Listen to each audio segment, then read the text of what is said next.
Morning. It's good to be back with you. It's been a while, I think, since we got in here. Chris and I are glad to be back in here with you. Going on a journey that's not an easy journey on this one. Jeremiah is not an easy book to study. It's obviously not going to be an easy book to get through in one quarter, right?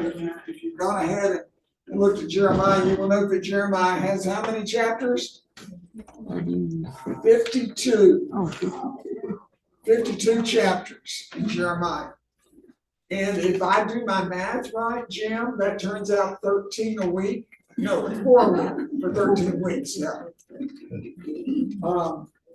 And most of you, I think all of you have been around when I taught, you know that I don't cover 4 chapters a week.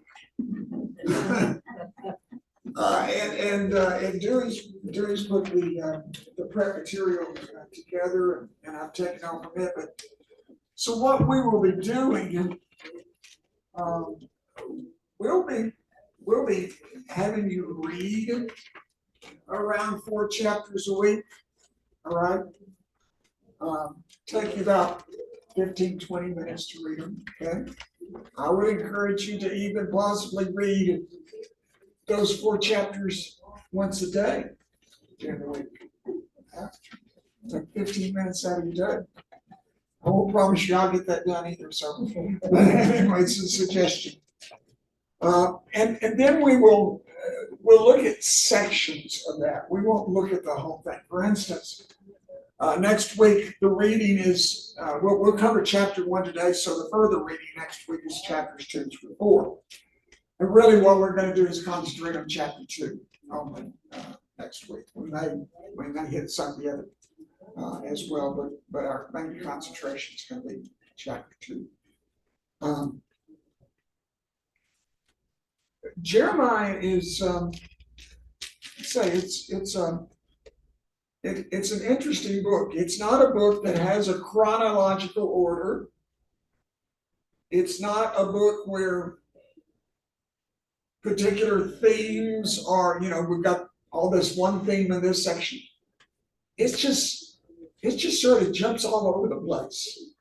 And so since it jumps all over the place, thanks to the scholar Baruch who put it together, we'll just jump all over the place with it. So let's start with the question, who's Jeremiah? What preconceived notions do you have out of who Jeremiah is? What do you come to this class with already? He's a prophet in the Old Testament. It's a prophet in the Old Testament. I think he was a young man, I thought. He's That picture. well, yeah, he was a young man at one time. So was I. I believe he was faithful in the things of God. Faithful? Okay. What else? What do we know him by? The weeping prophet. The weeping prophet. Thank you. Why do we call him the weeping prophet? He lamented. Yeah, he lamented. Because nobody listened to him. Well, he wept over Israel, over Judah, right? Well, interesting enough, why don't we call Jesus the weeping Messiah then? He wept over Jerusalem. So maybe the nomenclature for weeping prophet is, okay, he's the weeping prophet, we understand it. Well, yeah, he was a weeping prophet, but that doesn't mean we understand all of the concepts of him. The visual I've got up, this is the painting that Michelangelo has on the top of the Sistine Chapel. This is his painting of Jeremiah. Michelangelo painted 7 of the prophets at the top of the Sistine Chapel. And so the words to describe this is Jeremiah and thoughtful meditation. Thoughtful meditation. Some say that Michelangelo used himself as the model for this particular painting. And that it's in doing that, Michelangelo is thought to be lamenting over the weight of his sins. And we can say, lament, you used the word lament a minute ago, that's a good word for Jeremiah. We can say that Jeremiah definitely lamented over the sins of Judah and Israel and the other nations also. I like that God told him before he was even born that he knew him. Yeah, we're going to get there in a second. All right, y'all are familiar. I've used the Bible Project videos before, and so I'm going to use the one on Jeremiah, but I'm not going to show the whole thing, because if you try to see the whole thing, you by the end of it, watch it, you say, okay, now what was it we watched? So we're gonna quickly go through in the next 3 minutes. We're gonna go through 24 chapters of Jeremiah. Here we go.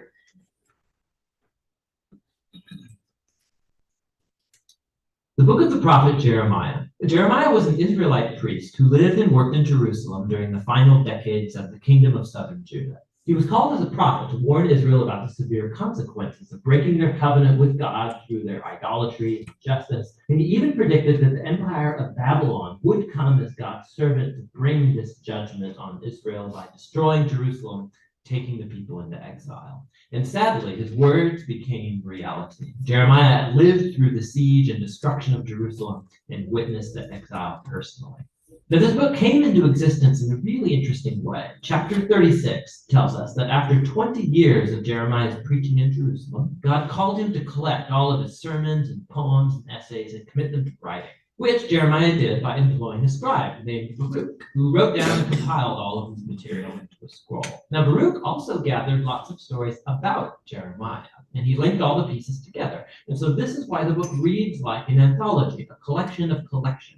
It's all been arranged to present this prophet as a messenger of God's justice and grace. So the book begins with God calling Jeremiah to be a prophet, and he's given a dual vocation. He will be a prophet to Israel, but also to the nations. And his words will both uproot and tear down, but also plant and build up. In other words, he's going to accuse Israel and warn them of God's coming judgment, but he also has a message of hope for the future. Now, this opening perfectly summarizes the first large section, chapters 1 to 24. It's a collection of Jeremiah's writings from before the exile. And the core idea here is that Israel has broken the covenant with God and violated all the terms of the agreement they made that are written in the Torah. And in a number of ways, they've adopted the worship of all kinds of Canaanite gods, building idol shrines all over the land. And Jeremiah develops the metaphor of idolatry as adultery and uses the language of prostitution, promiscuity, unfaithfulness to describe how Israel has given their allegiance to other gods. Jeremiah also repeatedly accuses Israel's leaders. The priests, kings, the other prophets have all become corrupt. They've abandoned the Torah and the covenant, which has led to a tragic result: rampant social injustice. The most vulnerable people in Israelite communities, the widows, the orphans, the immigrants, were all being taken advantage of in clear violation of the laws of the Torah. And Israel's leaders didn't even seem to care.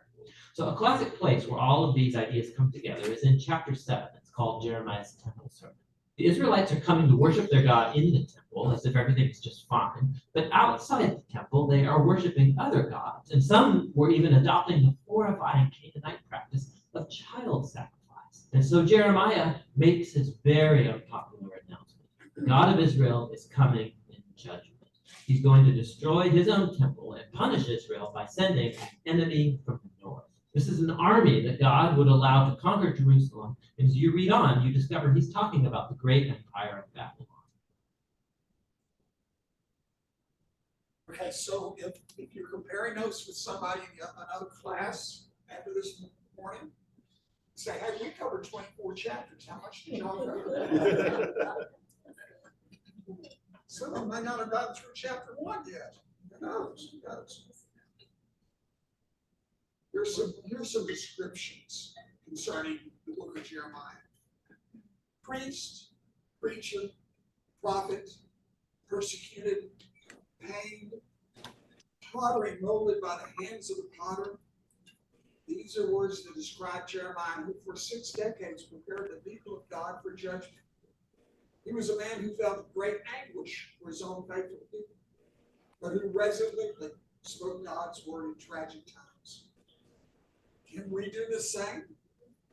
Can we find the courage to stand with God on a day when he's misrepresented, misinterpreted, lying? All the while of our life for this dying world. Jeremiah is a patchwork of material. Themes are interwoven and repeated throughout the message. Therefore, as we're not going to cover exactly the same thing. Jeremiah's life and his book are a single piece. He wrote what he lived. He lived what he wrote. There's no distance between his life and his book. Some people life better than they live, others live better than their life.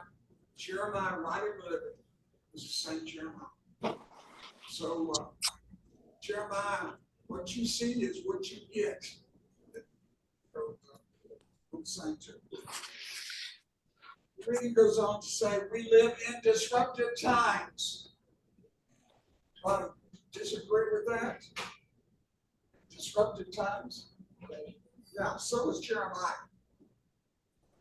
What happens when everything you believe in and live by is smashed to bits by circumstances? Sometimes the reversals of what we expect from God come to us as individuals, other times as entire communities. What happens? Does catastrophe work to reform our lives, to conform to who God actually is and not the way we imagined or wished him to be? Does it lead to an abandonment of God?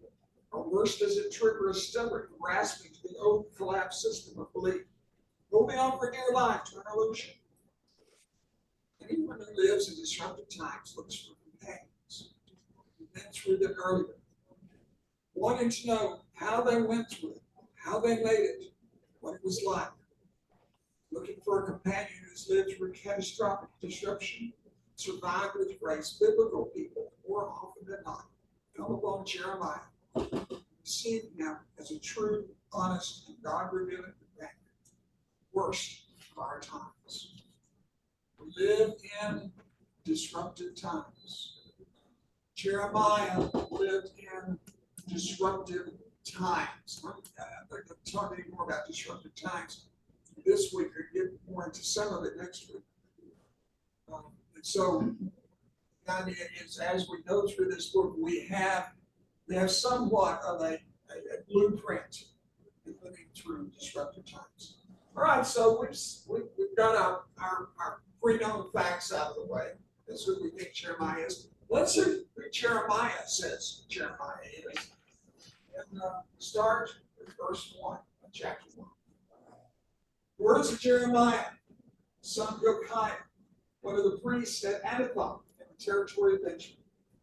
The word of the Lord came to him in the 13th year, the reign of Josiah, son of Amon, king of Judah, and through the reign of Jehoram, son of Josiah, king of Judah, down to the 5th month of the 11th year of Zedekiah, son of Josiah, king of Judah, the people of Israel went into exile. Okay, so what does this tell us about Jeremiah, the man? Well, we know that Jeremiah is from a family of priests. His father is Hilkiah of Anathoth. And so there are more than one Hilkiahs in the Bible. All right. If that name rings a bell to you, when you've been reading through 2 Kings and read about Josiah in 2 Kings, Josiah, what did Josiah do? Remember? He was a king, all right. Child king. That's what we remember. What else is more important? He brought the word back. Yeah, it was he who decided to go back and start restoring the temple. And that's where the book of the law was found in the temple by Hilkiah. Probably a different Hilkiah than what Jeremiah's father was. We know that he lived in Anathoth. Anathoth is a town that's about 3 miles northeast of Jerusalem. So he's had the opportunity of growing up in a priestly family about 3 miles from Jerusalem, growing up in the ability to see what's going on with the rulers in Jerusalem, going on with the ability of being he was probably being trained as a priest himself, but he was not a priest yet. Numbers chapter 3, I believe it is. It tells us to become a priest, he had to be 30 years old. So we know he's younger than that. He's a young man. And he grows up in Anathoth. The town Anathoth, by the way, is the plural of the word Anath. Anath was the Canaanite goddess of war. And so he comes from a town that has a history before the Israelites took over the land of Canaan, worshiping gods, but in which there is now, at least, has become a Levite city. Anathoth would have been one of the Levite cities that have been assigned to the Levites, and it rests not in Judah, it's in this territory of Benjamin. And an interesting thing about being in the territory of Benjamin, also, it's close to Jerusalem, yes, but it's also close to the northern kingdom. It's not far from the border between the southern kingdom and the northern kingdom. And so there's probably quite a bit of influence coming in both ways in the town of Anathoth. And we know that Jeremiah is one whose life was interrupted by God. Most likely growing up, family priest, what would be the expectations of Jeremiah? He's going to be the next, he's going to become a priest. He's a priest in training, as he is. And so he's moving along, following the family line. His expectations are this way, and then God comes and says, I got something else in mind for you. Got something else in mind. Is God ever do that to you? You're going along and you've got certain expectations and you got your life planned out right. Yeah. You know? And where God may not come down and say, hey, whoop, Matt, here, I want you to go do this. You may not physically hear that from God, but they change to where, okay, suddenly I'm going in a different direction. Suddenly, God's moving me in a different direction. Or circumstances, we often call it circumstances, but maybe it's God moving us in another direction. And so the question is to ourselves is, how open are we when those interruptions come? Or how ready are we to be moved?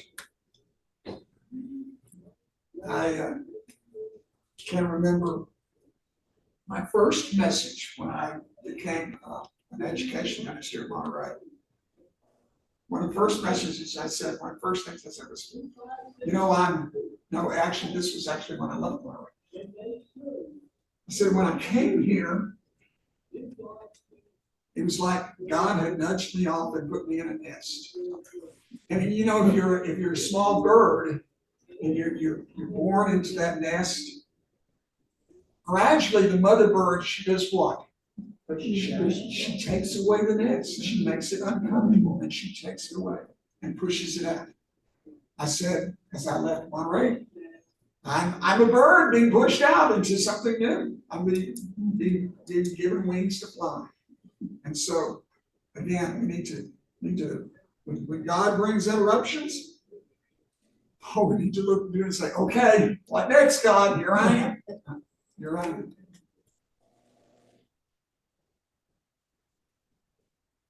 Jeremiah in his times.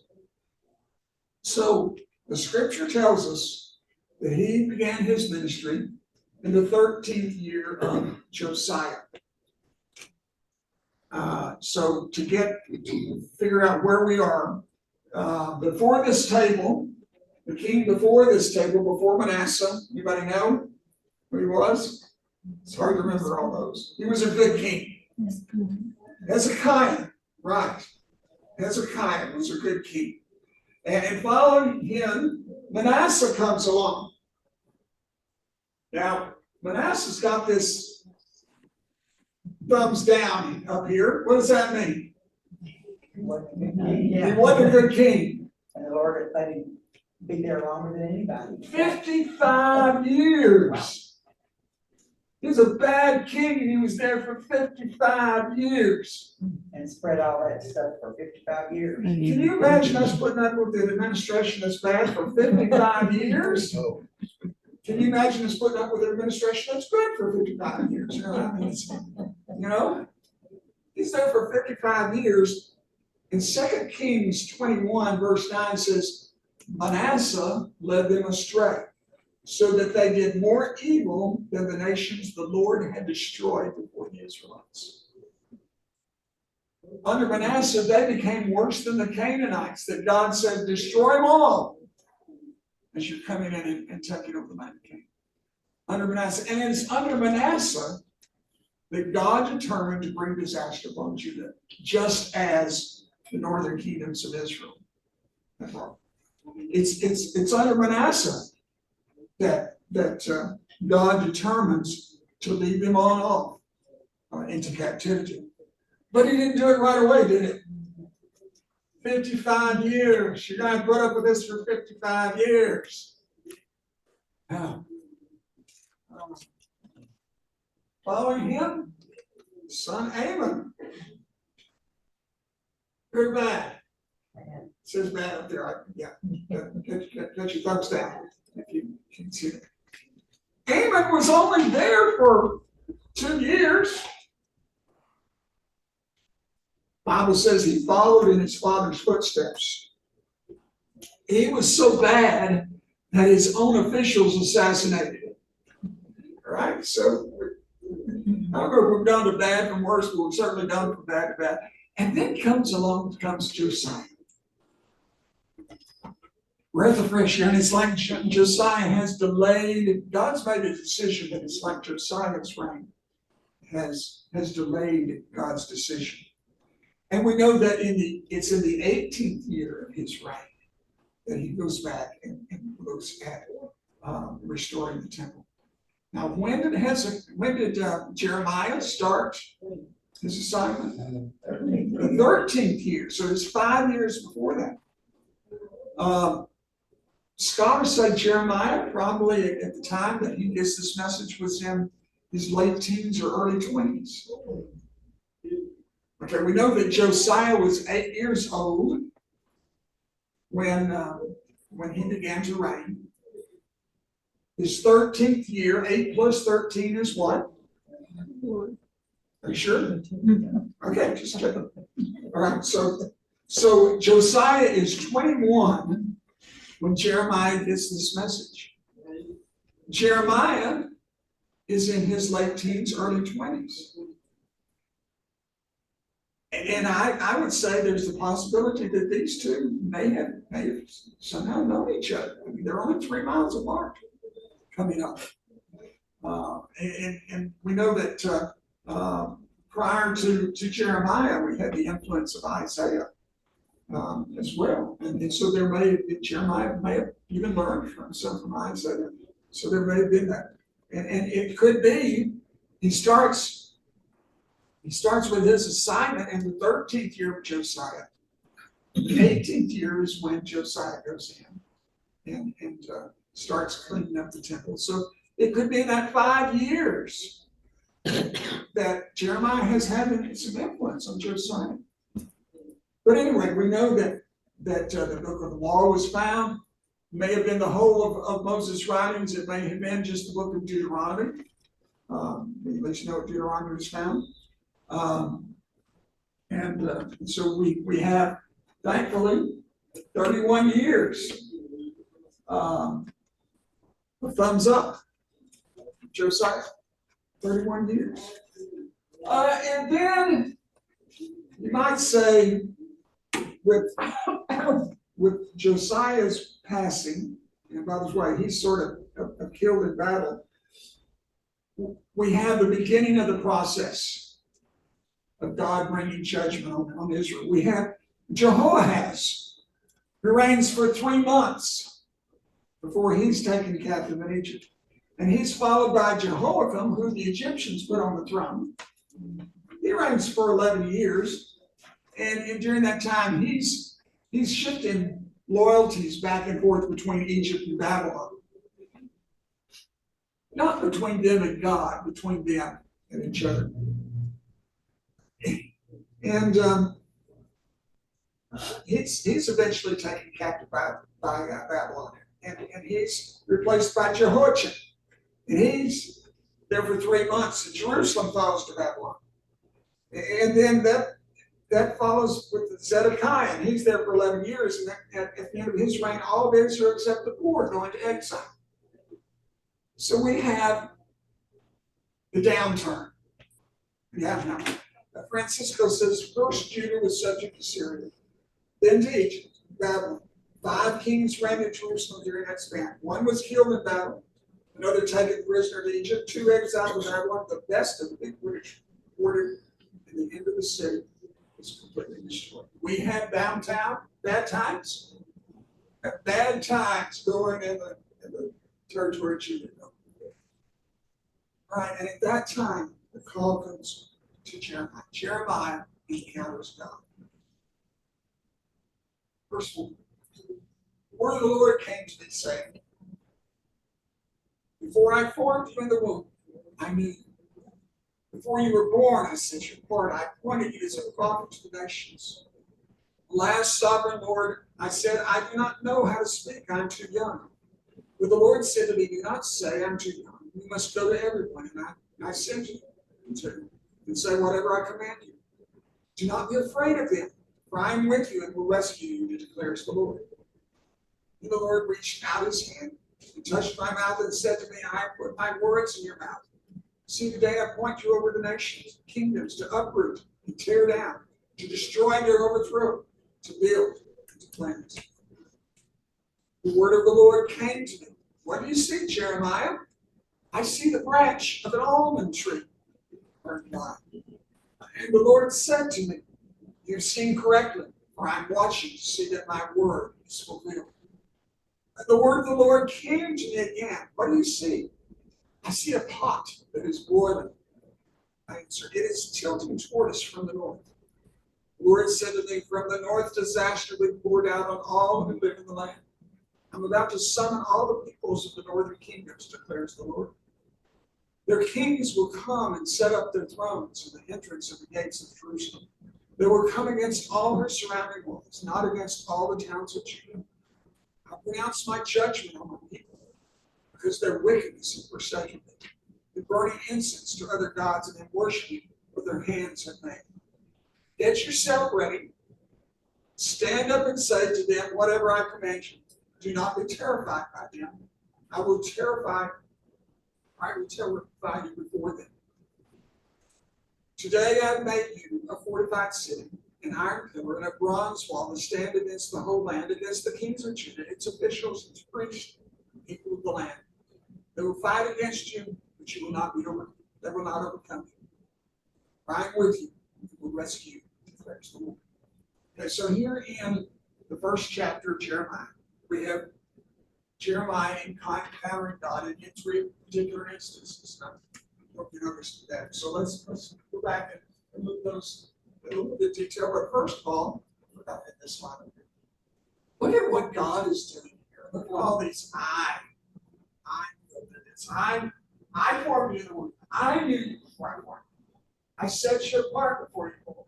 I appointed you as a prophet to the nations. I sent you. I am with you. I will rescue you. I put words in your mouth. I appoint you over, etc. Today I made you a wall. I am with you. I will rescue you. He's the great I am, is he not? And can you take a little bit of those eyes and put them in yourself? God says,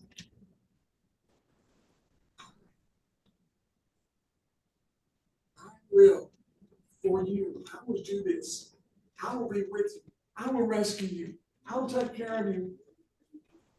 Jeremiah was in a whole lot worse circumstances at times than any of us ever thought about being. But the eye, the all-seeing eye, was there in a different way of eye. So, verse 4, we start his first encounter with God.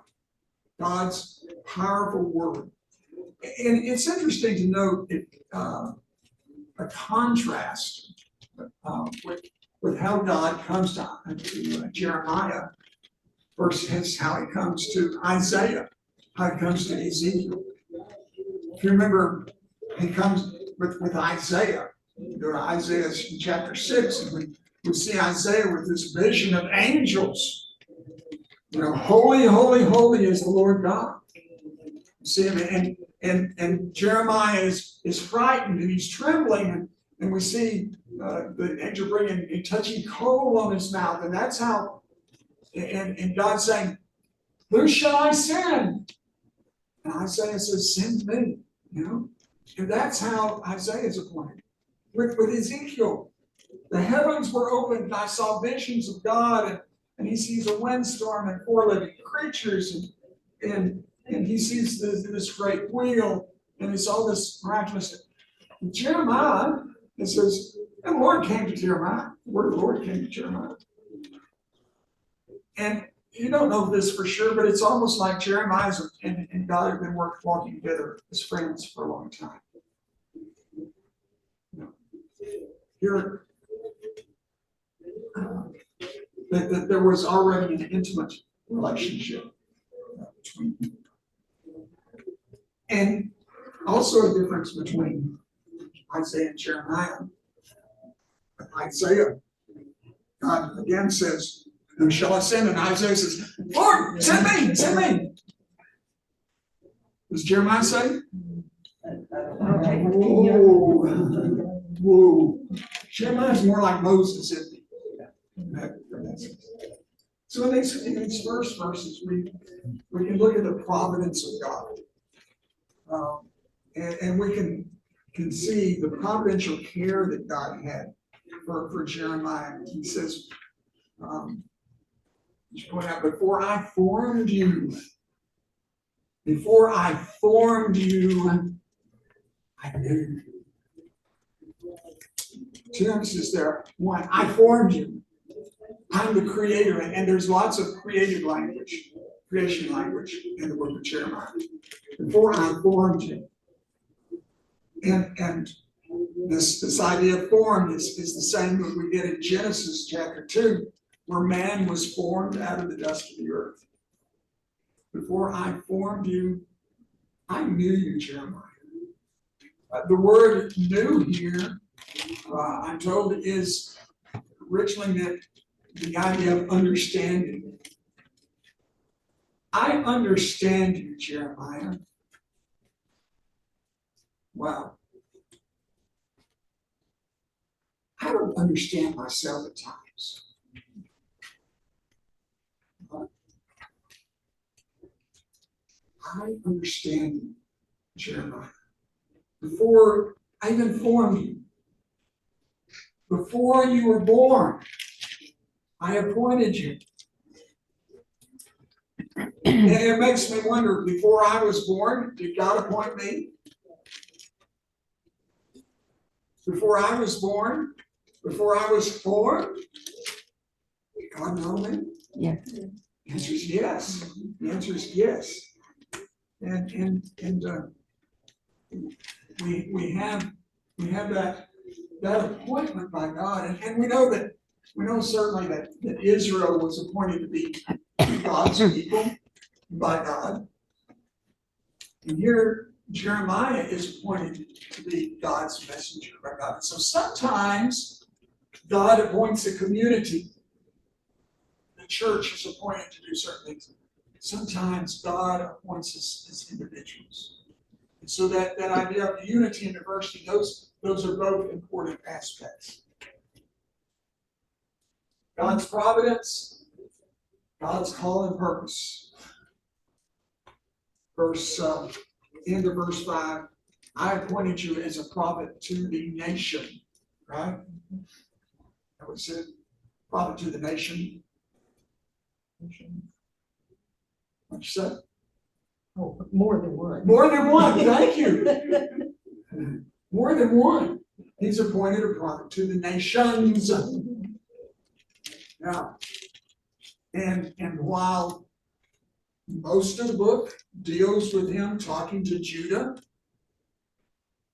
God doesn't leave the other nations out. God cares about the whole world. Not just Israel. And if those who might mistakenly carry that forward over, not just the United States, and it's not to say we're people of God, we're not appointed people of God as the Israelites were. But God cares about us all, and notice he's got these pairs of nouns here. I'm appointing you to what? To uproot and tear down. Oh, gee, thanks, God. To destroy and overthrow. Wow. But I'm just me, God. To build and plant. And we certainly see as we go through Jeremiah that promise of hope to the people of Judah. But it's not just to the people of Judah. There's a promise of hope for all nations. And sometimes it takes that uprooting and tearing down, that destroying and overthrowing in order to build up and plant. Anybody ever had to have foundation work done in your house? You have? Yeah. So how did you know that there was a foundation problem, Maxine? The wall begins to. The walls begin to crack a little bit, don't they? Yeah.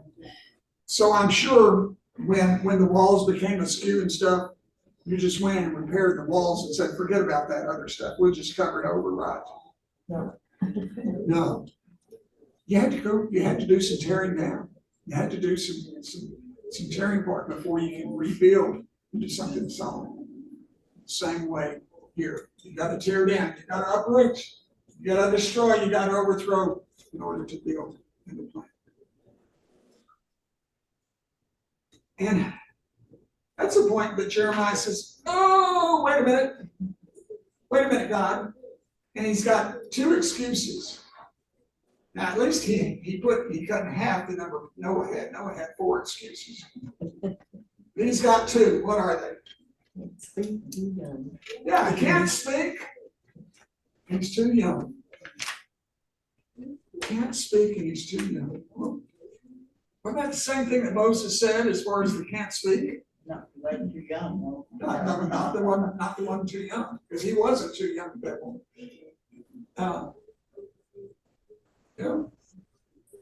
God says, I'll put words in your mouth.